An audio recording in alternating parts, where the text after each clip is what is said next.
still smell him. Mark Nash, Michael Gross, the boss. My nigga, my brother. Let's get this done, Mike. We all love sports, right? Mike Gross, the boss. This is Mike on sports. He smoke competition, same time smoke a port. When it comes to debating, he's one of the greatest. Put him on the A-list over Kellerman and Bayless. If you missed the show, couldn't make it, just log on and click the playlist. That boy always working, not to be played with. Hit subscribe and the bell for the latest. Mike Gross, the boss. Mike on sports. Right there from first bell, tip up and coin toss. Mike Gross, the boss. Mike on sports. He call it how he see it. Either you won or you lost. Big games, big fights, rolling dubs up. You like the content, hater? Click the thumbs up. Cashapp, super chat, go all in. But do your research first before you call in.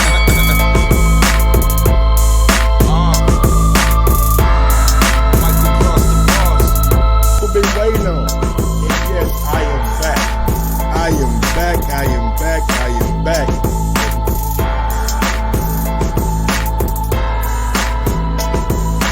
I just sent him the link. There, speaking of the man, when you speak about him, you know what I'm saying, they will pop up. They will pop up. Bo Mac, what's going on, big dog? Talk to me. What's the word with y'all, man? Yeah, everybody good? Everybody lovely, man. Everybody been like, Mike, what happened to the interview? What happened to the interview? I'm like, man, y'all know he's busy, man. He a world-class trainer. Man, can't answer every message, you know what I'm saying? But I'm glad you're here. Well, I try to, man. You know what I'm saying? I try to, man. I understand. I do understand your fans out there, they want to hear from the camp and shit. So even if it's Crawford, Herring, Nelson, okay, Hooker, whoever, I know y'all want to hear from them. So I'll do the best I can to try to get to y'all. Speaking on the camp, man, how is camp going with Terrence Crawford, man? You got a big fight coming up next week. Yeah, the camp is going good, man. We have some good sparring partners, man. We went through 5 sparring partners this camp in a matter of 2 months. We just had our last sparring session today, and it was good, man. It was good, man. Terrence looked good, the last sparring session like today, you only do like 30 or 40%, you know what I'm saying? But you look for the movement, you look for where he's thinking at, you know what I'm saying? All the different punches he throw, if he's thinking, the different approaches, you look for all of that shit. So, speaking of sparring partners, who is Terrence Crawford bringing in to get him ready for Kell Brook? Who did he bring in? Okay, we started off with Sam Tech. Sam Tech is out of Philly. He is a smaller guy. He fights between 140 and 147. Sam is like I think Sam Tech is 17-3. He's the NABA 140-pound champion. Then we got a bigger guy coming out of Andre Rising camp. Peter Pistol Pete, Peter Dawson, he fight like 54. So we used him for like, the weight. We did them for like a couple weeks. And then the last 2 weeks we came with a bigger cat out of the Shakur Stevenson camp, the Jay Prince camp. We used Troy Isaac. He about to make his debut. Terrence has sparred him before. He's 165 pounds. He's supposed to represent the United States on the Olympic team. And then we used another bigger cat, was what's that cat's name? Benjamin Whitaker, 14-3 cat. You know what I'm saying? So we mixed it up a little bit this time, man. Now, I know you've been seeing all the social media stuff, man. I've been seeing Kell Brook. He's been posting pictures of him looking completely shredded. And he's been saying, man, Terrence Crawford ain't fought a welterweight like him yet. He's his best opponent to date. What do you expect from Kell Brook, seeing as he's not coming in with his regular trainer? He got a new guy that he's using, so he won't be coming in with Dominic Ingle. Does that give you all maybe not any worries, but anything different to look for? Because being with a new trainer, you're not really sure on what kind of fighter is going to be coming in that ring. Well, I will tell you this, man. Just being around boxing, man, for 42, 43 years, when you get a guy like that with Kell Brook, and then he didn't have his trainer, you have to look at his will and his determination that he has. So with him being he's 34 years old, it really don't make a lot of bit of difference. You know what I'm saying? When he goes into the fight, because he know what he can do. You know, that when I used to fight, I didn't fucking give a goddamn who was in my corner, because I know what I'm going to do when I get in there and shit. So I feel like you know, he's gonna bring the best Kell Brook that he can bring uh, when it comes to Terrence, and it's also a Super Bowl for him. When I say Super Bowl, this guy can he if he can he figured if I could beat Terrence Crawford, I'm back in the top 147-pound division.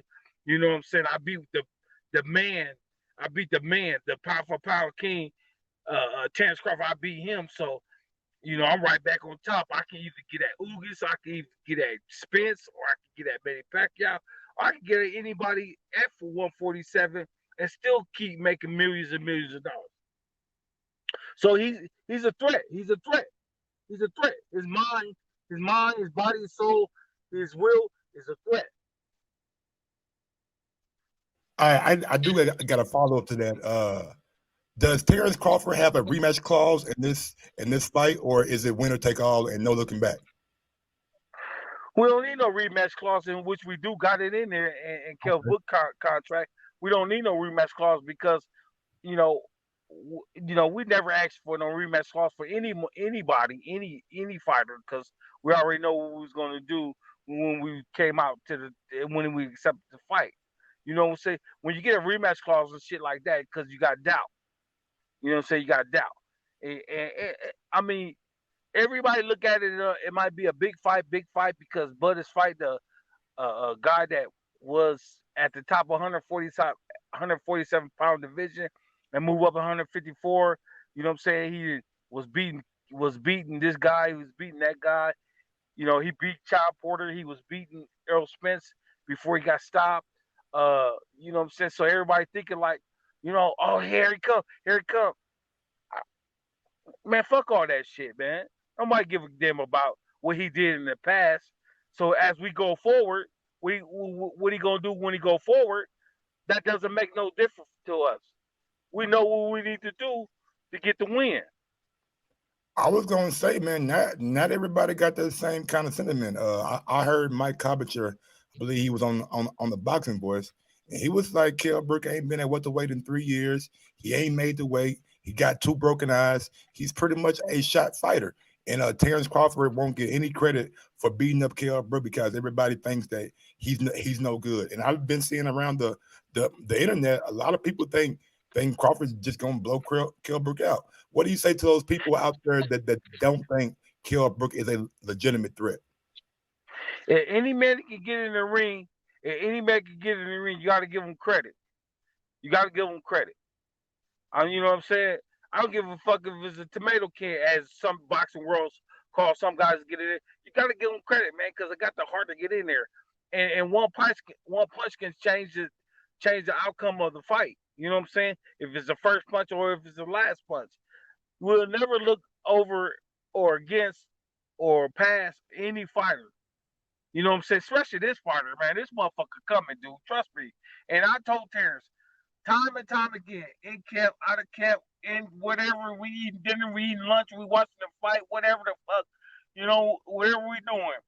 This motherfucker gonna come and try to beat you, dog. I promise you that. He gonna try to come. This a nigga. You know what I'm saying?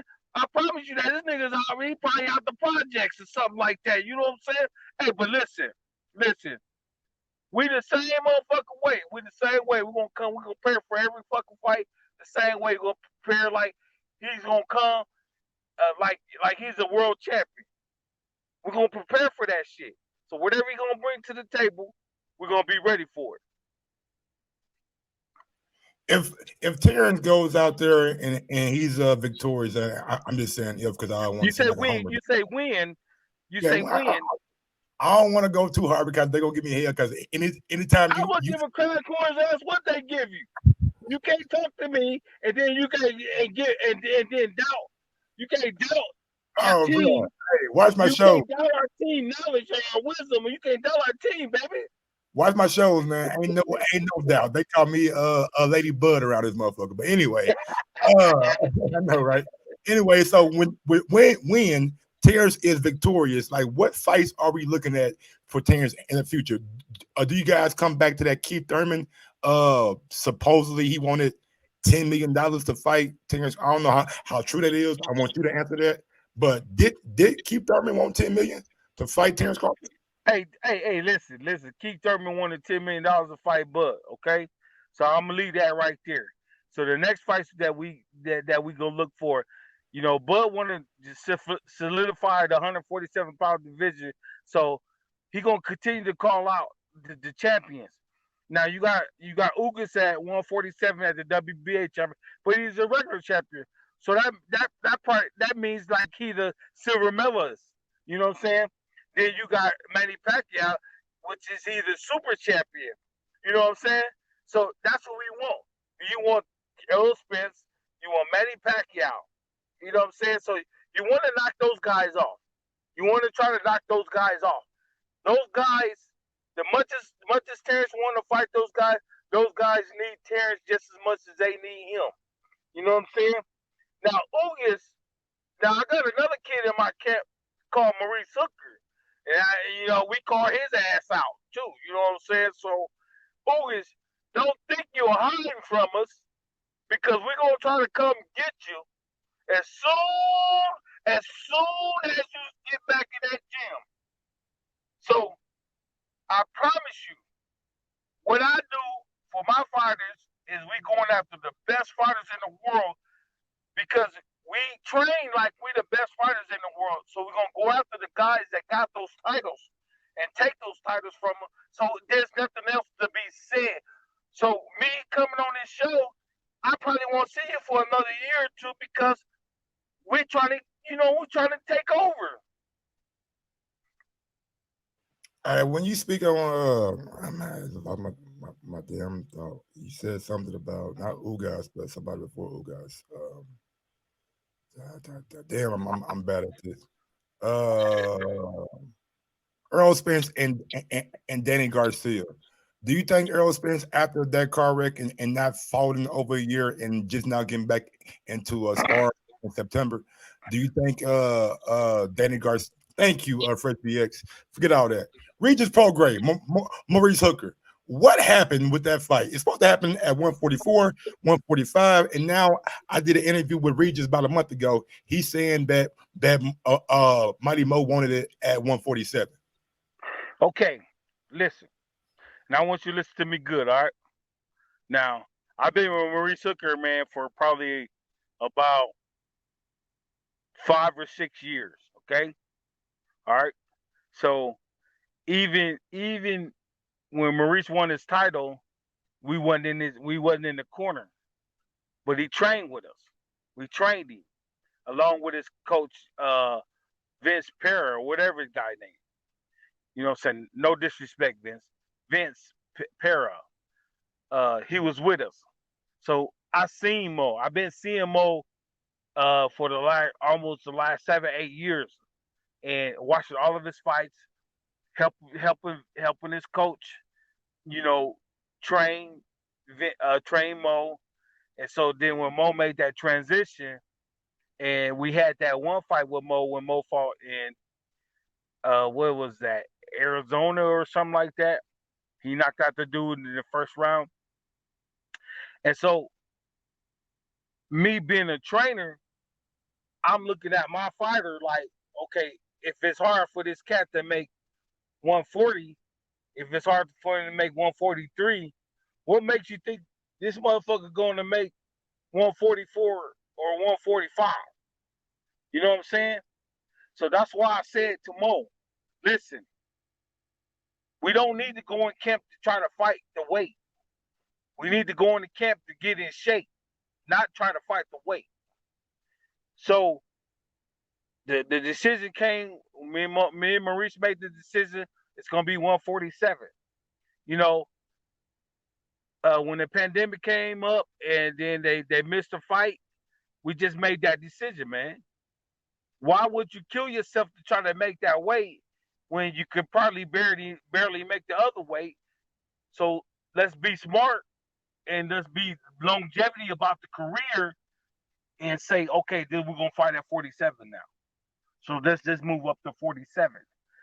If Regis Progress really want to fight that fight, he'll fucking move up. It's real simple. It's real simple. It's not like Mo scared of Regis. It's not like that. Mo don't fear nobody, man. But I'll just tell you to be smart about it. Move up so we can be comfortable, so we can go into camp and we can work on the skills and the things that we need to work on to beat this cat instead of going to camp and we got to worry about the fucking weight. Not gonna happen, brother. I ain't that type of trainer. I don't give a fuck about the money. I don't give a fuck about the money, and I'll tell my fighter, "Hey, your career is gonna be longevity if you ain't got to worry about trying to do this and try to do that. We're going into the fight comfortable. Watch me. Watch my work, young fellow." And does Maurice Hooker have a potential date coming up pretty soon? Yeah. We looking at the date. We're looking at the end of January. You know what I'm saying? We're looking at the end of January. And this is gonna be at 147. Yeah. We're gonna do 147. Matter of fact, Hooker's coming to camp on the 15th, the day after Buzz fight. Okay. Or the 16th, the day after Buzz fight. He'll be up here with Jamel Herring. And do you know what opponent you guys gonna be looking at? Got any names? We still trying to work it out. You know, we're trying to work it out, and we just want to get him back in the ring. You know, because our ultimate goal is to get after Ugas. Also, you're gonna get Hooker on Ugas. Okay, that should actually be a pretty good fight. You know what I'm saying? It ain't gonna be no good fight. It ain't gonna be no good fight. Come on, because I know how to beat Ugas. Ugas like that. Like Ugas, not he no slouch. Hey, he ain't no slouch, and Mo ain't no slouch neither. That's what I'm saying. Mo ain't no fucking slouch neither, and you know that. You got two dudes who ain't no slouch. What you gonna give me, a bad fight? I ain't gonna give you. Hey, one thing I'm gonna give you a dominating performance. Okay, I promise you that. If Hooker goes out there and dominates Ugas, that's a big ass statement. I guarantee you. When he go out there, you say when he go out there and he dominate Ugas, me, my assistant trainers, my water boy, the guy opened up the gym, the guy that parked the cars in the car lot, the guys that kind of wipe down the windows, all of them should get trained in a fucking year. I promise you that. All right. We're going back to the Earl Spence thing. Earl been out of the ring a year, coming off that bad car wreck, and he's taking on Danny Garcia. Do you think Danny Garcia has what it takes to upset the apple cart and beat Earl Spence come December? Man, we just gotta be boxing fans and find out what's gonna happen, man. Well, you're the trainer. Give me your expert analysis, Bo Mac. Listen. Errol, and I know Derek James, and I know those cats, man. Those cats they kind of cut from a different cloth, and I know what those cats are thinking. Those cats are probably thinking like everybody is denying us, or like, you know, saying that we ain't gonna do what we need to do. So I know those cats, man, and down in Dallas. I know those cats down in Dallas, man, is training their ass off. Now you got Danny Garcia, which I know personally, and his dad. I know those guys, man. It's gonna be a good ass fucking fight, man. It's gonna be a good fight, and I know Errol is gonna try to push Danny to the limit, but Danny is one of those cats, man. If he catch you, he gonna jump on you. Real simple. It's a 50-50 fight going inside that fucking ring. Now the bench might be a little odd on it, But a boxing fan like me, man, I ain't gonna put my money on nobody. I just want to see a great fight. Yeah, I agree. But I do tip my hand towards Earl. If it's the same Earl that I seen, you see what you said? I know, but I'm No, just. no, you see what you said? You said if. I know. So we don't know what Errol Spence is going to show up.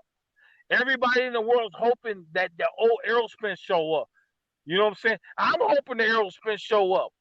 I hope he shows up and beat the shit out of fucking Danny and shit. And so they don't want to have no more excuses about getting in the ring with Terrence. You know what I'm saying?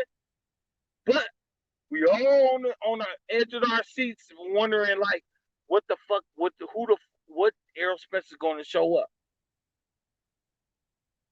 I agree. Now, Bo, I kind of want to change gears right now. Okay. I want to get your reaction to the news that Deontay Wilder came out with about a week and a half, 2 weeks ago, about the Mark Breeden. First, let's start with Mark Breeden because you being a trainer, it's only right me start with a trainer. The reports say that Wilder felt like his water was tampered with, and he said he thinks he didn't say for a conclusive. He said he thinks that that Breeden could have something to like do with it, and he feels like Breeden not disobeyed him, but like broke a rule that he'd been instilling for the entirety of his partnership with Mark. Do not throw the towel in. Do not throw the towel in. And Breeden threw the towel in. Like, just what's your whole reaction to that trainer aspect first? Okay, as far as like as far as like the tampering with my water and all that shit, I'm gonna throw that shit out the ring. I'm gonna throw that shit out, man. You got to look at Mark. You got to look at his history, and I think Mark is probably like Mark is probably like is one. He's a good fucking trainer because he's an old fighter. And as far as that water shit, man, I can't see it, man. I fucking can't see it, man. You know what I'm saying? And then as far as like in the corner throwing the towel in the corner, you know what I'm saying? He's looking out for the fighter. He's looking out for the fighter. And the fighter, of course, they want to go out on their shield. They want to go out on their shield. But the trainer, that's like me and Terrence. And if I see Terrence getting his ass kicked, man, the first thing I'm gonna start doing, I'm gonna start crawling like a motherfucker, like a little girl and shit in the corner and shit. My son getting his ass whooped and shit. So the first thing I want to do, I want to get in the ring. I want to help you. But I gotta be the trainer. And you got the commissioners right there. So I gotta tell somebody, stop the motherfucking fight, man, because you ain't gonna let I ain't gonna keep letting my son get his ass whooped. You know what I'm saying? But like we talked in the gym, when the time comes like this in the fight, you got to give me that sign. Say to stop the fucking fight, man. You got to give me that sign. And I don't care what it is. If you're looking at the corner, if you shake your hand or you turn your hand, that's something that we talked about first before the fight even started. That's something we talked about in the gym years and years and years and years. And then we get to that point, we know how to cross that bridge. Once we cross that bridge, then we're going to get it taken care of. But as far as the water and all that other shit, man, I'm going to throw that shit out, man. I won't believe it. I got my neighbor right here. Rob, man. What's good?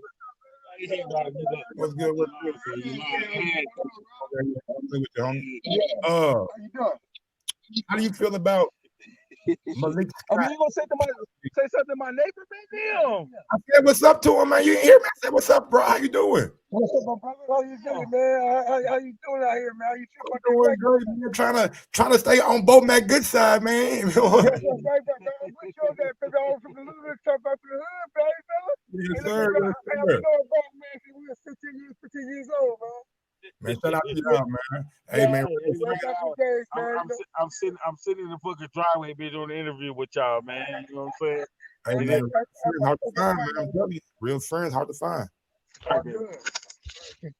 Now. Okay. All right. I'm sorry about that, y'all. Now you good. How you feel about Malik Scott possibly taking the reins and becoming, I guess, the lead trainer in Wilder's camp? Well, I don't know, man. You know what I'm saying? They must have felt, they must have ran into each other in sometime in the camp, and and then they must have a good rapport with each other or something like that, But I mean, if Deontay Wilder is comfortable with him and they comfortable with each other and they understand what the game is and they understand everybody got to be on the same page when you go into the fight. That's fucking win. You know what I'm saying? It's fucking win. So if they on the same page and nothing else is involved, no narrative, no agenda is involved, he should. They know what they doing. Deontay Wilder know what he's doing. He must feel like he know what he's doing. Absolutely. I want to ask you about the whole Canelo situation. Like, what do you make of Canelo getting rid of the zone and Golden Boy? He's no longer with Golden Boy either, and he's becoming a free agent. You know what I'm saying? What do you think would be the best fit for Canelo? Like at this point in time. Right now, I think the best fit for Canelo is just just go with the networks. As far as promotional companies, yeah, he passed that, man. You know what I'm saying? Because at the end of the day, when you go back on pay-per-view or you go back when motherfuckers got to pay that money, the networks got to put up that money. You know what I'm saying? If you're gonna fight for $30 million or $40 or $50 million, at the end of the day, it ain't the promoters who gonna put up that money. It's the networks. The promoters is the one that persuade the networks to put up the money, and then they'll do the legwork to make sure the promotional is right. So his best bet is to do just like Mayweather did. Go to the networks, find him a promotional company that's gonna push his name, his brand behind him when he goes into a fight. It's real simple. It's real simple. You only got like 3 or 4 fighters right now at that level to where they can do that. He's one of the main ones. Do you think after Crawford contract is done with ESPN, he will be in that kind of position? So I will tell you this, man. I'm not going to try to put no information out there about what Crawford's going to do next or nothing like that. We'll ride our contract out. Whatever else is left on the contract, we'll ride it out and be loyal. Just be loyal to the promotion company, to the networks, or anything that is inside the contract. Because Bud ain't that type of person to be like, I'm not doing this, I'm not doing that and shit. You know what I'm saying? Everybody mad at it. You realize everybody mad at him when he read up with fucking ESPN and fucking Top Rank. But think about it though. You got to think about this. How long ESPN been around? How much money they got? Disney How many networks they can put boxing on? You know what I'm saying? How long them motherfuckers been around? They've been around for over 40 or 50 years. Since the 80s. And with these new companies, you know what I'm saying? These new companies, the 70s. These new companies coming around, they doing this, they doing that. And, I mean, you got to be wise. It's business-wise. You got to be business-wise about it. Now, do you think, seeing that if you guys stick with PBC, stick with Top Rank, do you think that at any point in time, PBC is going to change their tune and like actually want to kind of, you know what I'm saying, play ball with y'all? Well, you gotta look about what they did in the past with Deontay Wilder and Tyson Fury. You know what I'm saying? They see dollar signs. You got these see dollar signs. I think they will. I think they will. But like I said before, the last comment is they got to persuade the networks to put this shit together. You got you got ESPN, you got Fox, you got Showtime. You got to be able to. The promotional companies got to be able to bring everybody to the table and say, "Hey, let's do this fight. Let's do this fight." You know what I'm saying? And that's their job. That's what they supposed to do. You know, when you first sign with a promotional company, they promote you, they put money into you, and once you get to the pinnacle of your career, and you get to a stage where Terrence is at, Deontay Wilder's at, Tyson Fury, Errol Spence, then you gotta persuade these these networks that put that money into them. You know what I'm saying? And then they just do their legwork. And also you gotta remember something. You know, I'm a fucking promoter, my goddamn self and shit. All of my fighters that I gotta go to these different promotional companies. I promote them on a smaller level, local level, regional level and shit. So I know what it takes to get to that pinnacle. And so ain't nothing really gonna get past us, man. I got a couple of questions about Teofimo Lopez. First off, were you surprised in what he did against Lomachenko? I picked him. You know what I'm saying? I was one of the guys that went out on a limb and picked him, and he did what I thought he was going to do. I thought he was a little bit too big for Teofimo, for Loma, and I thought Loma actually waited a little bit too long to get started. But anyway, give me your thoughts on it. He did wait too long to get started. He actually did, and I thought that game plan was. I bet you they thought that game plan that was going to work because when you look at Teofimo, he throws heavy shots early in the rounds, try to knock you out early in the rounds. So if if Lomachenko move a lot and then in and out, he'll try to tire himself out. But you got to remember something. I don't nobody know this. His nutritionist is the nutritionist that I use. His nutritionist, Teofimo nutritionist, is the nutritionists that I brought to the game that been started working with Terrence from day one. So those girls, which are perfecting athletes, those girls are fire, dude. I'm talking about fire. And they've been working with Teofimo probably like the last 2 years. And that's a big motherfucker, man, to be 135. But they know what they're doing to get him down to that weight. So him, his daddy, Top Rank, all those guys need to thank me, actually me and Terrence that brought those guys in, that brought those girls in to perform the way he performed. It's not only just about cooking your food or this and that and the other. They do different shit, man, just try to make your reaction time better, make your brain better, make your muscles better. And he showed every fucking thing. He showed everything that he was supposed to show when he went in there and fought Lomachenko. One of the main reasons is because he had those girls behind him, perfected athletes. And I've been using them girls, those ladies, for like the last 8 years, maybe 8, 9 years. And I got those athletes. I got them from actually MMA because they're bred in the MMA and the UFC. But one of the homies that was in the camp, he said, "Man, well, let's try to use these girls right here." And so we used them one time, and it's been gravy every time. And if you really look at all the documents that we did the last 8 years, they always been in there. They always been in there. So he did what he was supposed to do. All right, Teofimo recently he came out and told Wilder, stop crying like a baby and stop complaining about the gloves and stop being a bitch. And then Leonard Ellaby was like, geez, man, I know it's cool to give you criticism, but don't call a guy out of his name. Then he came back to Leonard Ellaby and said, stop being a bitch too, LOL.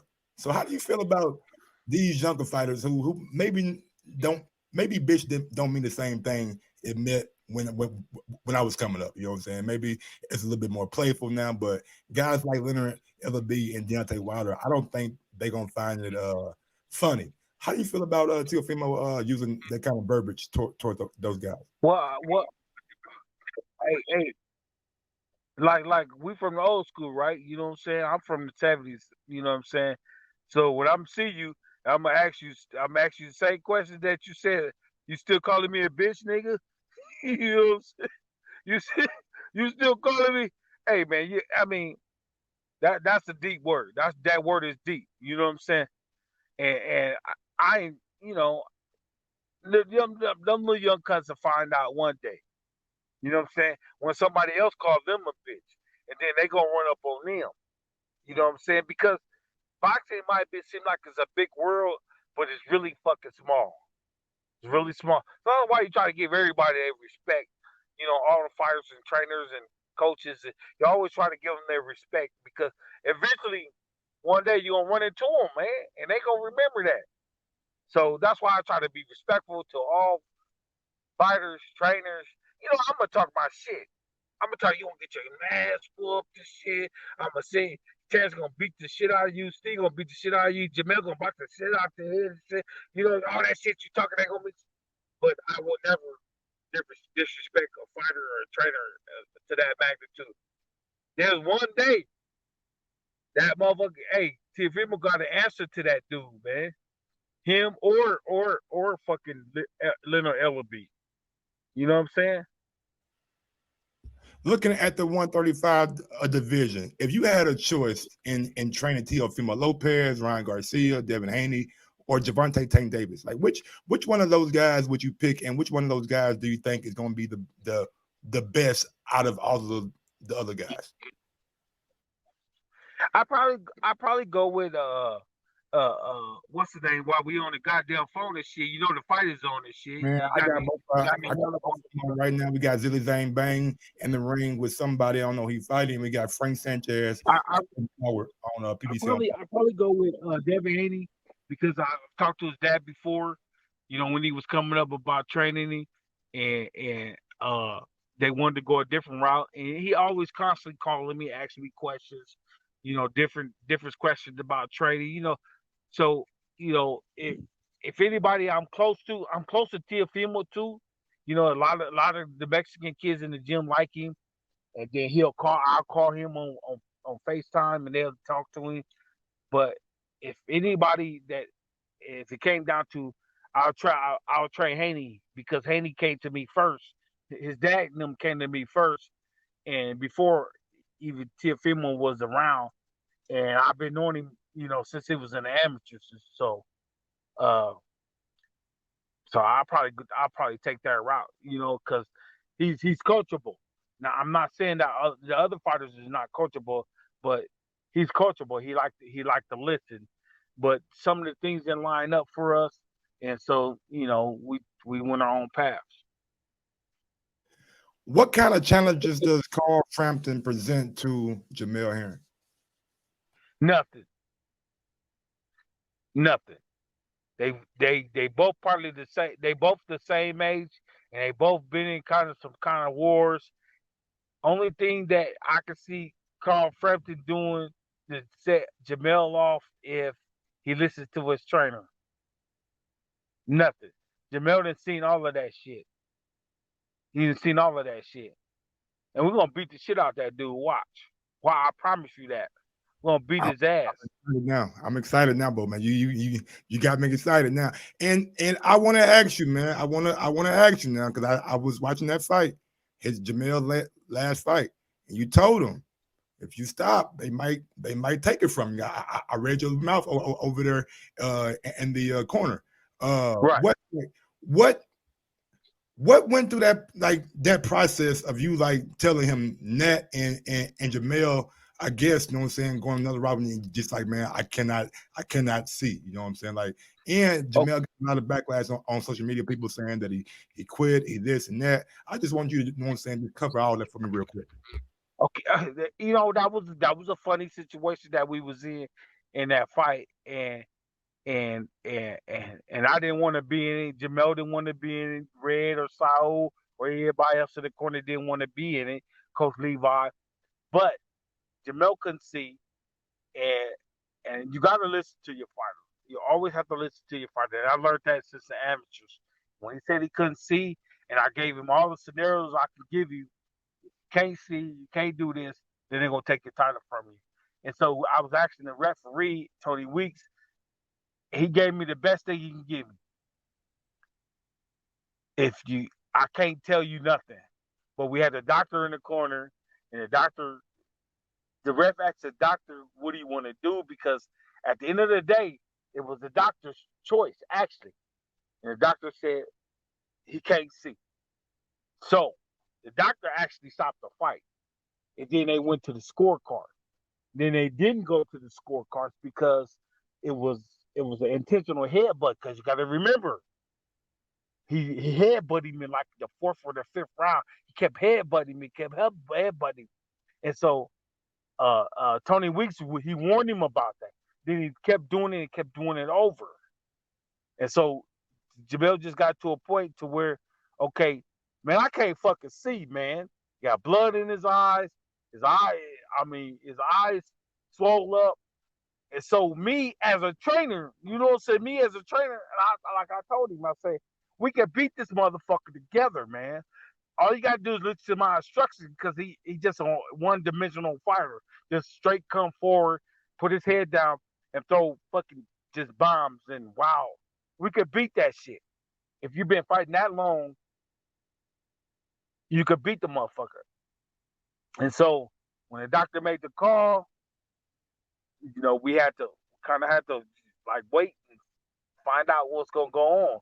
But once the doctor made the call, I was a little bit more comfortable when the doctor said he can't see. So that actually the doctor stopped the fight. Then they had to go to the scorecards or whatever they did. But I was scared of shitless though. I was scared shitless. Hey man, I was like, damn, because I was going out based on what you said. Like, if you stop, then they're gonna take it from you. You know what I'm saying? I was like, damn, I don't want to, you know what I'm saying, lose the belt because they can't fucking see. You know what I'm saying? Right. That's some bullshit. Right. But I'm glad everything played out how it played out. And my last question. Okay. I'm sorry. Go ahead. I'm glad it played out the way that it did. I'm glad it did. I promise you, because I don't want to fucking lose a title like that. You know what I'm saying? Hey, not only when those fucking fighters win the title, do your fucking trainers win the title too? And they can, even though they don't get the belt and shit, one thing that Jamel does that Terrence doesn't do, Jamel, he'll leave the fucking belt at the house or at the gym, in the office and shit, get to carry it around. You floating this shit. I go in the neighborhood liquor store with the belt and shit. You know what I'm saying? But shit, Terrence is different. He got so many fucking belts. My belts ain't moving out the house, bro. I don't give a goddamn what you say. You know what I'm saying? I don't fuck bringing them to the gym, all that, this, that, the other shit. But Jamel's just a little bit different, man. So that makes you feel proud, man, when you get to carry the belt around. Everybody, you carry the suitcase around, like, what's in there? What's in there? Even if, like, you go through the airport, you got to open up the fucking what's it? And then they see this, open up the suitcase, they see this gleaming crystal gold belt. Like, damn, who the fuck is y'all? And then you get somebody that can, you better Google his name. You better Google his name. So that's kind of fun, man. What would you say is the knockout of the year so far? We got Zapata and Brantrick. We got Povetkin knocking out Dylan White. And we got Gervonta Davis just put that uppercut on Leo Santa Cruz. Out of those three fights, give me. You gotta go with Gervonta. That motherfucker was sweet as shit. He set that bitch up nice, didn't he? Hey, listen. He set that motherfucker up nice. He bobbed left and right. And you gotta look. He came in. You know, you gotta look at it. He came in southpaw. When he got him to the ropes, he came in southpaw. He brought that left foot up. He bobbed left and right, and he set his feet. He set his fucking feet, and he threw that bitch, man, with a snap on it. Yeah. Hey, I swear to God, I swear to you, man, on my mom's grave. Oh, I don't even want to look at the fucking uppercut. I don't want to look at the knockout because that motherfucker was so brutal. I keep strolling by because it's been on fucking internet for the last 2 weeks and shit. I don't even want to look at it. But you gotta look the way he set that motherfucker up, man. He set it up sweet. And I'm a shout out to fucking Calvin Ford and Kenny Ellis, man. Them cats, man, man. You know, them cats came down here. Well, Kenny Ellis and this couple fighters, Malik Hawkins and Malik Warren, they came down here. They trained for a couple weeks with us and shit. And Javante was up there. I'm talking to Calvin every day, man. Man, I give big shouts out to those cats, man. Big shouts. Y'all should have gave Malik more advice. Well, you know, I try to talk to his coach, and I try to what's the name, but you know, hey, that's just a learning strong point. That's a learning strong point. Can't put him in there with Sabrina. It's too soon. That motherfucker was dangerous, wasn't he? Man, that motherfucker was dangerous. That motherfucker was dangerous as shit. He real. All right, man. I'm let you go, Bo, man. All right, big dog. Have a blessed night, man. Thank you for your time. I appreciate you, man. Hey, call me anytime. All you gotta do is keep fucking with me. Sooner or later, I'm gonna get on the motherfucker and talk that shit to you. All right. Already, man. Good luck in camp, man. Good luck next weekend. I know y'all need luck. When y'all win, we'll see y'all in the Undisputed. Yes, sir. We don't need no fucking luck. Damn, Bo, man. I can't give you nothing then. Salute. Hey, so I salute you, bro. Young fella. All right, my guy. My guy. Hey, big ups to Brian McIntyre, a.k.a. Bo Mac, man. Kept on saying if. Nah, nigga, it ain't no if. It ain't no if. It's when.